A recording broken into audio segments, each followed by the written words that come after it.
কেউ জানে না রাতের অন্ধকারে মাটি সব গোপন কথা ঢেকে রাখে, কিন্তু কিছু মাটি আছে যেখানে শান্তি পায় না মৃতরাও।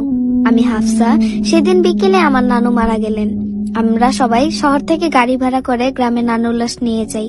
গ্রামের বাতাসে এক অদ্ভুত নিস্তব্ধতা ছিল, যেন সবাই চুপচাপ অপেক্ষা করছে। নানুর মৃত্যুতে আমার বুক ফেটে যাচ্ছিল, কারণ ছোটবেলা থেকে নানু আমার সবচেয়ে কাছের মানুষ ছিলেন।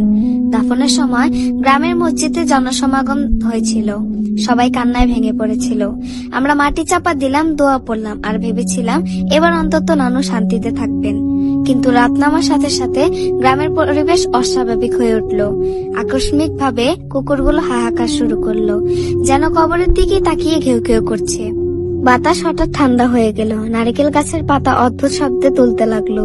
আমি বারান্দায় দাঁড়িয়ে সব দেখছিলাম। তখনও আমি জানতাম না এই রাতটা আমাদের জীবনের সবচেয়ে ভয়ঙ্কর রাত হয়ে যাবে।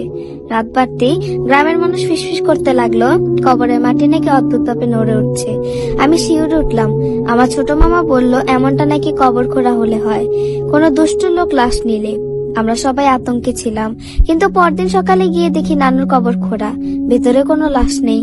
আমার মাথা ঝিমঝিম করতে লাগলো, যেন বুকের ভেতর থেকে সবকিছু হারিয়ে গেল। প্রথম দিকে কেউ বিশ্বাস করতে চাইলো না।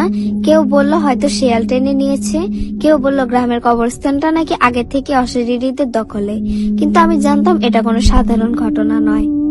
কয়েকদিন পর একজন অচেনা লোক এসে আমার আব্বাকে গোপনে বললেন এই লাশটা কালো জাদুর জন্য নেওয়া হয়েছে, কবর খোঁড়া হয়েছে রাতের আধারে, আপনাদের ওপর এর প্রভাব পড়বে। সেদিন থেকে আসল ভয়ঙ্কর কাহিনী শুরু হলো। রাতে ঘরে ঘুমালে দরজা নিজে থেকে কাঁপতে থাকে, জানালার বাইরে কে যেন হাঁটে। আমার ছোট বোন জুহি মাঝরাতে চিৎকার দিয়ে উঠে বলে নানু দরজার কাছে দাঁড়িয়ে আছে। আমার মনে হতে লাগলো নানু শান্তিতে নেই, কে একজন তার লাশ নিয়ে গেছে, অসবে কিছু করছে, কিন্তু কি আর কোথায়। নানুর লাশ হারানোর পর থেকে আমার জীবন যেন এক অদ্ভুত অন্ধকারে ঠেকে গেল। প্রতিদিন রাত নামলেই বাড়ির ভেতর ভয়ের এক ঘন কুয়াশা নেমে আসে। প্রথমে আমরা ভেবেছিলাম হয়তো এটা আমাদের মানসিক ধাক্কা, কিন্তু না, ঘটনাগুলো এত স্পষ্ট ছিল যে অস্বীকার করার কোনো উপায় রইল না। প্রথমে অশুভ ঘটনা। সেদিন রাত প্রায় 1টা হবে। হঠাৎ ঘরের বাতি নিভে গেল। অন্ধকারে আমি, মা আর ছোট বোন জুহি একসাথে বিছানায় বসেছিলাম। হঠাৎ জানালার বাইরে কে যেন কাঁদছিল।